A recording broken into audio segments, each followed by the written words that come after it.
Welcome once again. We're here with Stewart Emery, an Australian gentleman who's accomplished quite a lot in his life. He's been living in the United States for many years now, but great to be here in San Francisco and hear a familiar accent, Stewart. Thank you very much for your time today. Yes, and my accent will probably go towards being Australian again as we get into this.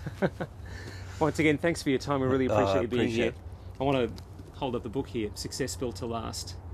Some great insights into some very successful lives here. So that quality of success, of becoming successful at what you're passionate about, that success can then bleed into other areas of your life. Correct. You were saying about the mum with a skateboarding son. Yes. So is it then true to think that you don't actually have to make an income or make money from what you're passionate about, but what you are getting your financial success from can gain momentum from the success you have in other areas of your life? Yeah, so that certainly defines my life. I've done quite nicely. Following my passions, following my curiosity, and getting good enough at one of them that the world values to make a very nice income as a result. And so that's true about a lot of people. If you get really good at something and it's something that society wants, the money will follow, as they say. Yeah, absolutely. And that's an important thing that you said, that the thing that you're passionate about now, that you're getting good at now, may not be the thing. But if you don't love it, you won't get good at it, because that daily deliberate practice, you won't endure unless it's for love. As we all know, you do things for love you would never consider doing it if you took a rational approach to the doing of it. It's great to be here this morning. I haven't been back, no, I'm not in Australia now, but I haven't been back to Australia for 10 years. So, just want to touch on as well, because of what we're doing is all about gratitude. Yes. And incorporating gratitude into your life to a point where it lubricates that path to success. Yes. So what experience have you had, Stewart, with how that feeling of gratitude, or being in a grateful place for what you have now and for what's to come? What experience have you had in that with that feeling? I live on a daily basis in a space of profound gratitude for the life that I have. I mean, I came from poverty in Australia, and I've enjoyed great success here in the United States.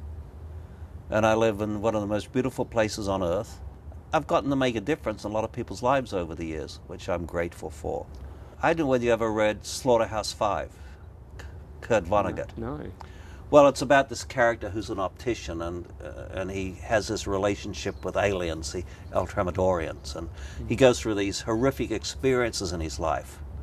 And towards the end of the book, he's saying, well, I mean, how do you live in life on Earth? Because all these horrific things occur. The Ultramadorian says to him, he said, well, here's the secret to life on Earth. You've got to make what's wonderful and what's beautiful more important than all that isn't.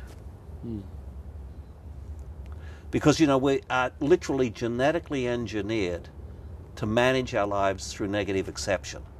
So back in the days when life was simple, you know, in the ages of our primordial ancestors, it was, do I eat it or does it eat me?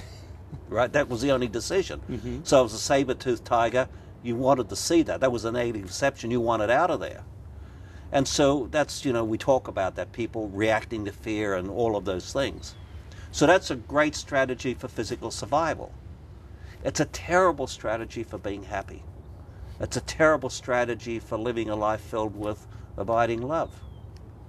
And so one of the things we teach people is you've got to make the positive exceptions more important than everything else.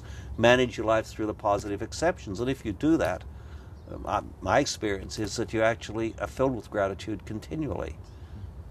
You know, I think one of the tricks to life is to grow up, lose your naivety without replacing it with cynicism. One of the things I'm truly grateful for. Well, I've certainly lost my naivety, but I have never lost the ability to be filled with wonder and gratitude, and I'm grateful for that.